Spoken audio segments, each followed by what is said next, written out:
Hello, welcome everyone. In this video we will quickly discuss about how to handle two-stage binomial model. और मैं आपको बता दूं कि this video is not about कि binomial model होता क्या है, risk neutral probabilities क्या होती हैं and all that stuff, because वो हम already cover कर चुके हैं. तो या तो आपने उसे सेवियर बैच में या रेगुलर बैच में या कहीं पे भी कवर कर लिया होगा.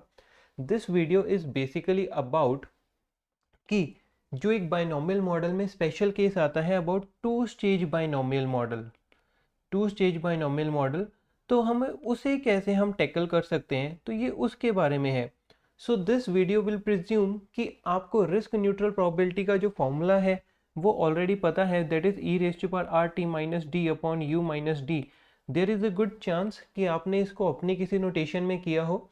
सो it can also be like that s zero into e raise to power R T minus s d upon s u minus s d. So it can be in different terms, but basically मेरा कहने का मतलब ये है कि आपको ये formula already समझ में आता है कि ये क्या है, और मतलब आपको इसके बारे में ऑलरेडी पता है.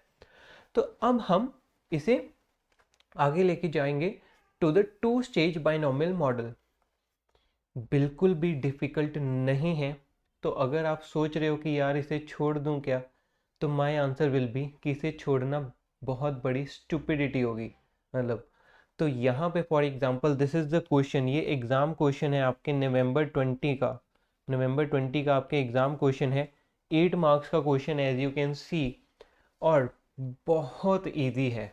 मतलब जब बच्चों ने, कुछ बच्चे पहले इसे छोड़ के गए, बाद में जब मतलब दे कुड नॉट क्लियर, फिर वो सेवियर बैच में जैसे हमारे साथ आए, तो जब हमने इसे किया तो उस टाइम पे उन्हें रिग्रेट हो रहा था कि यार ये क्वेश्चन इतना आसान था, फ्री के 8 नंबर थे, बट पहले उन्होंने किया नहीं.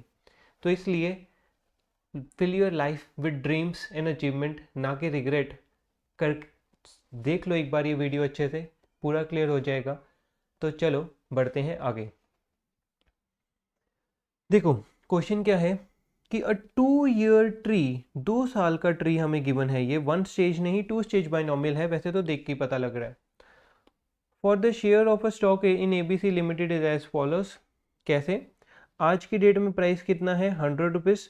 अगले साल ये प्राइस बढ़ के या तो 108 रुपये हो सकता है या 95 रुपीज़ हो जाएगा. फिर नेक्स्ट ईयर में क्या होगा? वेल अगर तो प्राइस था 108 रुपये, ध्यान से देना, ध्यान से देखना मैं क्या बोल रहा हूँ. अगर तो प्राइस था 108 रुपये, अगर हम यहाँ पे खड़े थे, तो उस केस में अगले साल क्या हो सकता है कि सेकेंड ईयर के एंड में या तो प्राइस हो सकता है 116.64, या फिर प्राइस हो सकता है 102.6. ठीक है. तो ये केस कब है? जब जब हम एक साल बाद अगर हम 108 पे खड़े हैं तब. लेकिन एक दूसरा केस भी हो सकता है कि हम एक साल बाद 95 पे खड़े हों, तो उस टाइम पे हमें बस ये वाला देखना है. अगर हम 95 वाला केस देख रहे हैं तो जो मैंने ग्रीन में हाईलाइट किया, हमें सिर्फ ये देखना है. अगर हम एक साल बाद 95 पे खड़े हैं, तो उस केस में सेकेंड ईयर के एंड में स्टॉक का प्राइस हो सकता है बढ़ के या तो 102.6 या फिर 90.25, या फिर 90.25. आया समझ में? ठीक है. So basically this is about two stage binomial को हम रीड कैसे करते हैं. अब तो काम बहुत आसान है. क्वेश्चन हमें बोलता है consider a 2 years American call option on the stock of ABC limited with the strike price of 98 rupees. तो हमें कॉल ऑप्शन का स्ट्राइक प्राइस क्या गिवन है, 98 रुपीज़. आ जाओ. तो ये है कॉल का एक्सरसाइज प्राइस है 98 रुपीज़. ठीक है. तो यहाँ पे मैं कॉल की पे ऑफ लिख दूँ. ध्यान से देखना, मैं कॉल की पे ऑफ लिखने लगा हूँ. अगर तो देखो मेरा स्टॉक प्राइस है 106.64, 106.64 हो जाए अगर 2 साल बाद, तो उस केस में मुझे कॉल से कितना मिलेगा? वेल हमने बोला था कि 98 से कॉल का मतलब क्या होता है, चढ़ने पर माला माल लॉटरी. मतलब कि एक्सरसाइज प्राइस जैसे आपका 98 है, तो 98 से जितना ज़्यादा शेयर प्राइस ये चढ़ेगा उतना ज़्यादा आपको पैसा मिलेगा, उतना पैसा आपको मिलेगा. तो अगर शेयर का प्राइस हो जाता है 100 रुपया, तो हमें कितना मिलेगा? 100 minus 98 which is 2 rupees. Right. Right. So this is our pay off, this is known as our pay off.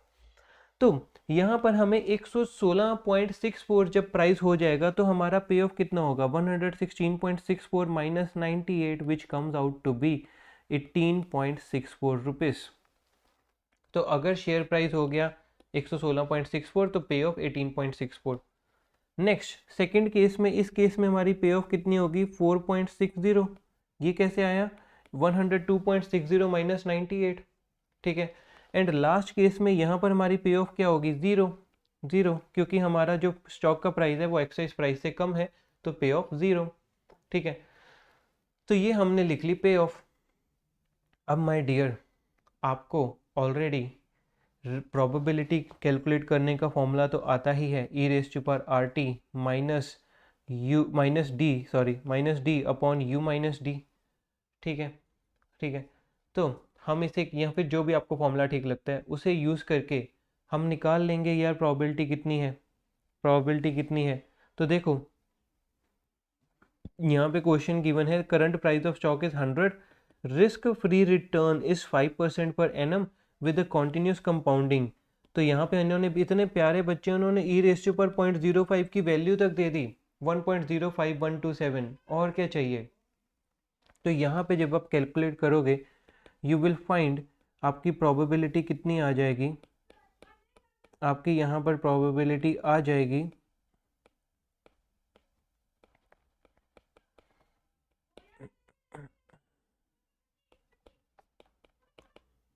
तो जिस मर्जी तरीके से कैलकुलेट करो आपकी प्रोबेबिलिटी आ जाएगी, probability of going up to be 77.9%। Probability of going up it will come out to be 77.9%। तो यहाँ पे पी यू कितनी आ गई, 77.9%। तो therefore probability of going down कितनी आ जाएगी अपने आप, ये आ जाएगी 100 minus 77.9% which is 22.1%, which is 22.1%, ठीक है। तो ये हमने यहाँ पे खड़े होके बेसिकली प्रोबेबिलिटीज़ निकाल ली। As I said in the beginning of this video कि this video is not about कि ये प्रोबेबिलिटी वगैरह कैसे निकाली जाती है, ये मैं ऑलरेडी आपको सिखा चुका हूँ, ठीक है। तो यहाँ पे हमने खड़े होके प्रोबेबिलिटी निकाल ली, बस अब क्वेश्चन ख़त्म है माय डियर। हमें बस 2 बार और प्रोबेबिलिटीज़ निकालनी है।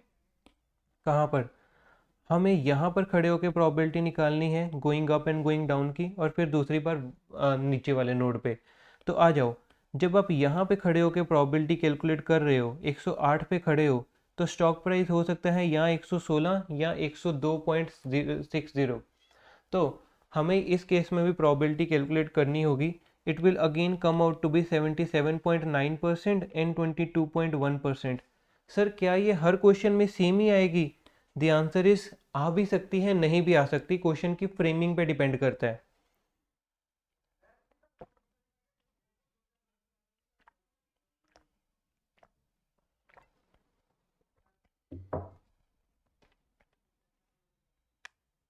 आई अगेन रिपीट, आ भी सकती है सेम, और सेम नहीं भी आ सकती। It will depend on the framing of the question. For example मैं यहाँ पे क्वेश्चन को हल्का सा चेंज कर सकता हूँ और उसमें आपकी प्रोबेबिलिटी सारी अलग लगाएंगी, ठीक है। तो इसीलिए इसीलिए मैं आपको बता देता हूँ वैसे कि कैसे आइडेंटिफाई करते हैं कि सेम आएगी या नहीं आएगी सेम, और वो मैं एक बार आपको बता देता हूँ। देखो, पहली बार जब स्टॉक 100 रुपये का था, ठीक है, तो यहाँ तो अगर आप देखो ये 8% अप जा सकता था या फिर 5% डाउन आ सकता था। इतना तो दिख ही रहा है, 100 रुपये से 8% बढ़ेगा तभी तो 108 पे पहुंचेगा। ये 100 में से 5% गिरेगा, 100 अगर 100 रुपये का है 5% गिरेगा तो तभी तो 95 पे पहुंचेगा, ठीक है, ठीक है। तो फर्स्ट टाइम अगर मैं कह सकता हूँ, फर्स्ट टाइम जब हम 100 रुपये पे खड़े थे तो या तो स्टॉक 8% अप जा रहा था या 5% डाउन जा रहा था, ठीक है। सेकेंड टाइम जब यहाँ पे हम 108 पे खड़े हैं तो देखो स्टॉक कितने परसेंट अप जा रहा है, 116.64। It is again coming out to be 8%। तो यहाँ तो स्टॉक 8% अप जा रहा है, या नीचे वाले पे भी आप कैलकुलेट करोगे तो ये यहाँ फिर ये 5% डाउन जा रहा है 108 से, 108 से। सिमिलरली जब भी हम 95 पे खड़े हैं तो जब आप कैलकुलेट करोगे यू विल फाइंड कि यहाँ तो ये स्टॉक 8% अप जा रहा है या फिर 5% डाउन जा रहा है, या फिर 5% डाउन जा रहा है, राइट। तो जब जब हमारा स्टॉक एक फिक्स्ड परसेंटेज से हर बार सेम परसेंटेज से मूव कर रहा होता है कि या तो वो जैसे इस केस में 8% अप जा रहा है, 5% डाउन जा रहा है, तो तीनों केस में ऐसा ही था, सेम ही था कि हर बार 8% अप या 5% डाउन, 8% अप या 5% डाउन, तीनों में ही ऐसे था। तो इस केस में तीनों की प्रोबेबिलिटी यहाँ पर सेम आएगी, तीनों की प्रोबेबिलिटी यहाँ पर सेम आएगी। इट इज़ 77.9% इधर भी और 22.1% इधर भी, तो यहाँ पर हर बार सेम आएगी।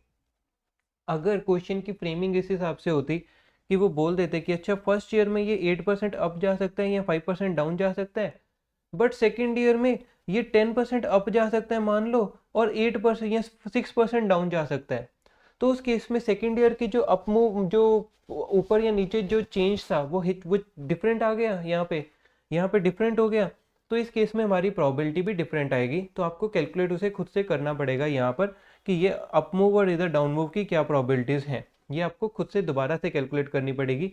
फॉर्मूला आपका बिल्कुल वही रहेगा, that is P is equal to e raise to power R T minus D upon you minus t. ठीक है, तो ये फॉर्मूला तो आपका सेम ही रहेगा। ठीक है, तो कॉन्सेप्ट क्लियर हुआ, सिस्टम क्लियर हुआ कि कब प्रोबेबिलिटी सेम रहेगी और कब डिफरेंट रहेगी। ठीक है, अब तो माय डियर क्वेश्चन ख़त्म हो गया, अब तो क्वेश्चन कुछ बचा ही नहीं। आ जाओ, वैल्यू निकालने बस कॉल ऑप्शन की, आ जाओ। देखो दोस्त, जब आप 108 पे खड़े हो तो यहाँ तो आपका अप मूव की प्रोबेबिलिटी है 77.9% और डाउन मूव की प्रोबेबिलिटी है 22.1%। तो देयरफॉर आपका यहाँ पर वैल्यू ऑफ कॉल 108 पर मैं इधर निकाल रहा हूँ, इधर कॉल की वैल्यू इधर क्या होगी, जब मैं इधर खड़े होकर निकाल रहा हूँ ना, तो सिर्फ ग्रीन वाले हिस्से को देखो माय डियर, सिर्फ ग्रीन वाले हिस्से को देखो, बाकी सब कुछ भूल जाओ। इधर इसको इसको देखना ही नहीं है, इसको भी नहीं देखना, कुछ भी नहीं देखना, आपने कुछ भी नहीं देखना, सिर्फ जो ग्रीन हाईलाइटेड है उसे देखना है जब आप इधर खड़े हो। ठीक है, आ जाओ आ जाओ। तो value of any financial asset क्या होती है सर, अब तो रट चुका है। Value of any financial asset is equal to the present value of the expected cash inflows from that asset. तो यहाँ पे भी हम यही करने लगे हैं, इधर कॉल की हमारी वैल्यू क्या आ गई, एक्सपेक्टेड कैश इनफ्लो।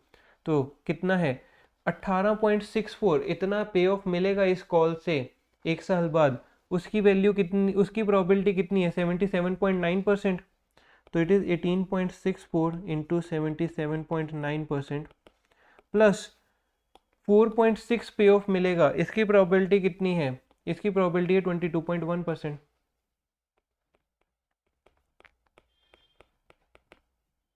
ठीक है, ठीक है, सो दिस इज माय एक्सपेक्टेड पे ऑफ आफ्टर 1 ईयर। इसकी वैल्यू निकाल लें हम एक बार, कितनी आ गई 18.64 इंटू 77.9% और 4.6 इंटू 22.1%। तो ये हमारी वैल्यू आ गई। तो ये हमारा एक्सपेक्टेड पे ऑफ, सॉरी ये हमारी एक्सपेक्टेड पे ऑफ आ गया कितना 15.537 rupees. So this is expected पे ऑफ आफ्टर 1 ईयर। हमारी वैल्यू फाइनेंशियल एसेट क्या होता है, expected cash, present value of expected cash inflows. तो बस इसकी पीवी कर दो। तो इसकी अगर हम पीवी कर दें यहाँ पे which is E raise to power 0.05, तो ये आपके पास आ जाएगा क्या, value of call option as on today which is 5, as on today नहीं, after 1 year it is coming out to be 14.78, 14.78। तो सिंपली मैंने किया कुछ भी नहीं है दोस्त, मैंने simply present value of expected cash inflows किया है। कॉल पे एक्सपेक्टेड कैश इनफ्लोस क्या है 18.64 एंड 4.60। ठीक है, तो मैंने उसको बस एक्सपेक्टेड कैश इनफ्लोस की यहाँ पर पीवी की है। तो that is what I have done. तो मेरी यहाँ पर कॉल की वैल्यू कितनी आ गई 14.78 रुपीज़, 14.78 रुपीज़। ठीक है, ठीक है। सिमिलरली आप लोअर नोड पे भी वैल्यू निकाल सकते हो। लोअर नोड पे आपकी वैल्यू कितनी आ जाएगी, यहाँ पे जब आप खड़े हो, अब सिर्फ फिर से ग्रीन वाले, ओए सिर्फ ग्रीन वाले को देखना। जब हम लोअर नोड पे खड़े हैं तो हमें सिर्फ ये देखना है, हमें और कुछ भी नहीं देखना। ठीक है, अब सिर्फ ग्रीन वाले को देख रहे हो। तो यहाँ पे जब आप 95 पे खड़े हो तो यहाँ तो आपका 1 साल बाद कॉल का पे ऑफ होगा 4.60 जिसकी प्रोबेबिलिटी है 77.9%, या फिर पे ऑफ होगा 0 तो जिसकी प्रोबेबिलिटी है 22.1%। तो देयरफॉर आपकी वैल्यू ऑफ कॉल आज कितनी आ गई 4.6, that is expected cash inflows की पीवी। तो यहाँ पे मैं लिख देता हूँ e⁻.05, इसकी वैल्यू भी मुझे गिवन है। तो बस 77.9% डिवाइडेड बाई 1.05 127, तो ये मेरे पास आ गई वैल्यू 3.4086 वगैरह वगैरह, मोटा मोटा 3.41। सो this is my value at what, at the second node N3। तो मेरा N2 पर इस वाली नोड पर वैल्यू कितनी आ गई जब शेयर 108 रुपये था एक साल बाद, दैट इज 14.78। इस वाली नोड पर वैल्यू कितनी आ गई 3.41, 3.41। ठीक है, हुआ क्लियर। फाइनली लास्ट केस कि हमें वैल्यू निकालनी है of call option as on today. हमें कॉल ऑप्शन की इस केस में वैल्यू निकालनी है एज ऑन टुडे। तो अब मेरी बात ध्यान से सुनो। जब मैं आज खड़े होकर सोच रहा हूँ तो मैं सोच रहा हूँ, ध्यान से सुनना मैं क्या सोच रहा हूँ। मैं सोच रहा हूँ कि इस कॉल ऑप्शन की वैल्यू एक साल बाद कितनी होगी। वेल, अगर तो शेयर प्राइस बढ़ गया तो इस कॉल ऑप्शन की वैल्यू होगी 14.78 रुपीज़, या अगर शेयर प्राइस गिर गया तो इस कॉल ऑप्शन की वैल्यू होगी 3.41 रुपीज़। अगर वैल्यू बढ़ गई तो 14.78 होगी कॉल की वैल्यू एक साल बाद, और अगर शेयर गिर गया तो कॉल की वैल्यू एक साल बाद क्या होगी 3.41 रुपीज़। तो देयरफॉर मेरी यहाँ पर value of call as on today कितना आ गया, value of call as on today कितना आ गया, बड़ा आसान है। Again present value of expected cash inflows, और कुछ भी नहीं कर रहे, सिंपली PVCI। तो कॉल की वैल्यू होगी 14.78%, सॉरी 14.78 रुपीज़ एक साल बाद। इसकी क्या प्रोबेबिलिटी है, वेल द प्रोबेबिलिटी 77.9%, और कॉल की वैल्यू होगी 3.41 रुपीज़ एक साल बाद। इसकी क्या प्रोबेबिलिटी है, the answer is 22.1%, 22.1%। Again PVCI करेंगे, present value of expected cash inflows, और बात खत्म। तो ये क्या हो जाएगा 14.78 into 77.9% plus 3.41 into 22.1%। Present value कर देते हैं इसकी डिवाइडेड बाई e⁻.05। तो what we will get is the value of call option as on today. मैं एक बार फटाफट से कैलकुलेट कर लेता हूँ। It is 14.78